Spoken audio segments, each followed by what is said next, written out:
In today's competitive cleaning industry market, driving sales starts with a powerful online presence that leads potential clients straight to your door. But with so many digital channels and strategies available, what do you do with it? Knowing how to effectively generate and nurture leads can feel overwhelming when you think of all the options out there. And that's where expert advice comes in. So if you want to get more commercial cleaning leads and land more business, and of course, drive revenue, stay with us as we dig into this important topic. And to do that, I'm pleased to welcome Eric with Endorphin Digital Marketing. Eric, welcome to the program. Thank you very much, Jeff. I appreciate the time. Absolutely. Hope to share some great ideas. Can you talk about the tools that work? In your experience, what digital marketing channels should our viewers look at, use, and implement? Jeff, there are an awful lot of different tools and strategies to try to use, and some work better than others. So it is, and it's really the Wild West, like you said. You get all sorts of different advice from different people, and some of it may work for you, some may not. So, some of the key things that we really have seen that work well are, a really good website, right? An informative, easy to navigate website. That's really important. People search on Google or find your name or something, and they want to look at your website and kind of see what they can learn about you and your services and all that kind of thing. Email marketing is really important still. And I say still because it's sort of the ugly duckling compared to other things like social media, like videos and YouTube and and digital advertising. But email marketing is really one of the things that will work best for most small businesses. Um, having said that, there are some digital advertising tools that can work pretty well. And social media, if when it's done right, works very well as well. So hope that helps start this conversation off. It does. But one thing we need to do is focus in on how it works together to create online leads because it's all about the lead, isn't it? Can you talk about that a bit? How do you create that funnel effect? Yeah, so if you think about your customers, right? So the customers of cleaning companies, so they're looking for something for a service provider. Maybe they have an issue or a challenge, or just saying, "Hey, we need to find somebody." So they might start searching on Google. So that's where getting found in Google in the searches is very important. And then having that good website so that people can find you and the information that you have available on your website is hopefully the right information that they're interested in. So it's really sort of understanding this sales process of, how do your ideal customers go through the process of, hey, I need some help. Hey, I'm going to start to do a little research myself, and then I'm going to find a couple companies that may look like they might be a good fit. I might call them and then maybe get a proposal or a quote or whatever. So we have to make sure that we understand that process of what our customers are going through, what they're looking for, and try and sort of build tools in a process that will fit that process. I think one thing, Eric, we forget is how we ourselves as consumers or maybe as business owners also do that. We need help. We need to hire a company. We're looking for something online. We go through all that, but maybe we don't think about that when we're doing our own marketing. I don't know. That's a great point. And I think that's the way that, your members can do better is by saying, oh, if it were me, how Mm. would I start looking for this? And so the sales process isn't really that different for many companies, right? in sort of the typical sales funnel that you might see. There's generally four steps to that funnel. So this process is sort of repeatable and it's well known. So, you've just got to sort of match that with your particular customers, and it really can work quite well. So that's kind of the process that we follow. Mm-hmm. I find it funny, Eric. I get these emails or I see on social about how important it is to have a website for your business. I think that's a given. That's what many years ago we realized you need a good website to drive sales, to showcase your company. So we know that's true.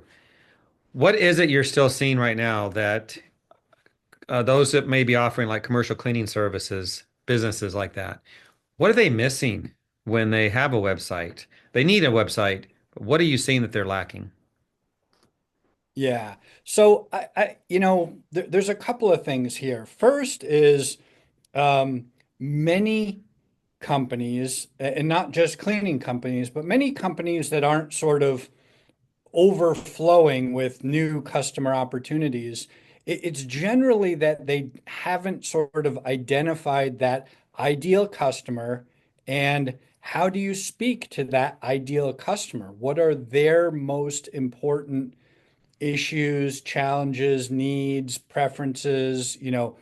Who are your competitors and what are your competitors offering online? What does their website look like?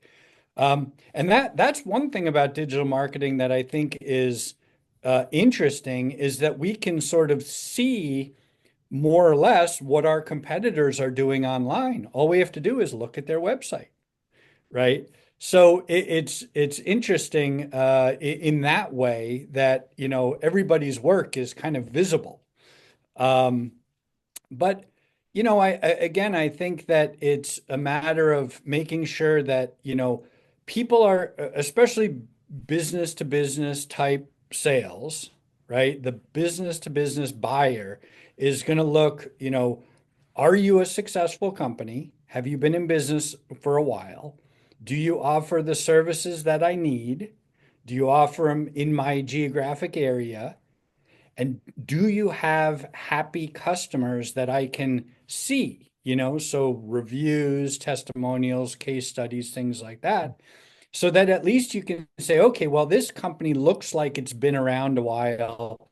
They have happy customers. They kind of check all the boxes. So at least hopefully then you'll get that into that next round where it's, meeting and talking to the customer and perhaps getting a proposal together for them and that kind of thing. But those are some of the things that really have to happen first with your website, that you're not going to have a second chance with that customer. They're going to look at your website and sort of go through this process of checking these boxes almost. And if your website doesn't have the information they need, your competitor is one click away. And it's that fast that these decisions happen. And therefore, there's a big challenge. I have to go back to what we already talked about, the fact that we're a consumer and how we search. I know I shop online, you do as well. You look at a product. For me, it's like, is it what I need? Is the price right? Scroll down, look at the reviews. Yep, that's the one. In a way, it can be the same for commercial cleaning services. A little more details there. I mean, you're talking about a relationship purchase in a way, not a product. But I could see a lot of similarities there. But thank you for that, Eric. Um, let's close with this. Talk about metrics because we've shared all the things they need to have. The analyze your website, create what your customers need to make that decision. How do we track all this and use data to lead to the next steps in a company's marketing plan? Can you talk about that?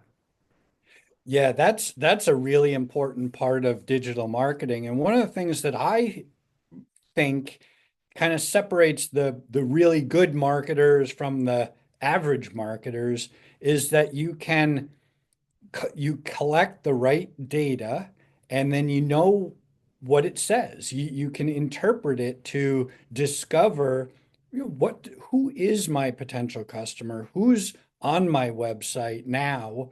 What are they most interested in? Where do they lose interest in my website and leave? And so it's things like that. So, um, you know, excuse me, using tools like Google Analytics, for example, and Google Search Console, which are free tools, you can see all of this kind of data. Which pages are people viewing?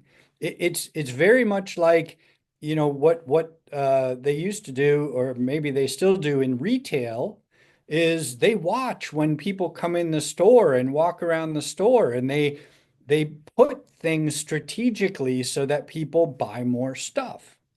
And this is the same thing in digital marketing, where we can literally see where people come from to get to our website, which pages do they visit, which pages do they stay on longest, right? And where do they leave our website from? So there's a lot of this information which is there. It's just you have to be able to interpret the data, which takes a little bit of insight and experience to do well, I think. Well, Eric, great advice, good tips. Appreciate what you've shared today. Those watching, you can't do this overnight. It's a process, and you just need to take these tips and use them and get started. Any final words of advice you'd like to share? Yeah, I think, uh, even having, when you're looking at your website and you're saying, okay, we have a website, we don't get many leads from it. And if that's the case, you can easily go to people and say, hey, what did you find on our website? What did you not find on our website? How could we improve our website?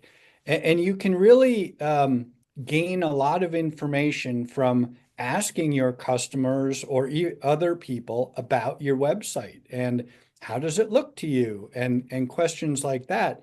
And that all goes back to knowing your ideal customer, right? And interacting with your ideal customer. Hey, how did you first find us? Hey, why didn't you buy from us? Questions like that should always be being asked of customers, and that will help you get to know your customers better. And you will be able to improve your marketing with that knowledge.